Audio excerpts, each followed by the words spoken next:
Want to add subtitles to a video automatically in 1 minute?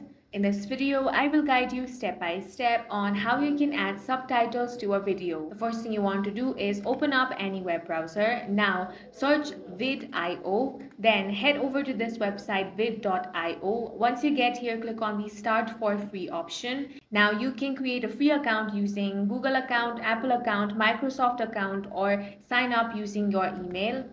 Then go ahead and follow the on-screen prompts. Answer a couple of questions over here and your free account will be successfully created. After that, click on the upload option. From your laptop or PC, you want to upload a video. Select a video and then click on open. Once the video has been added, from the left-hand side panel, click on subtitles. Now select a language. After that, click on auto subtitle option. Now as you can see, the subtitle is being generated. This might take some time. Once the subtitle is generated, you can also customize the look of subtitles. Once that is done, as you can see in the preview, the subtitle has been successfully added in your video. Now you can simply click on the done option and export this video. And that's all for this video. If you found it useful, make sure to hit the like button and subscribe for more videos like this. If you found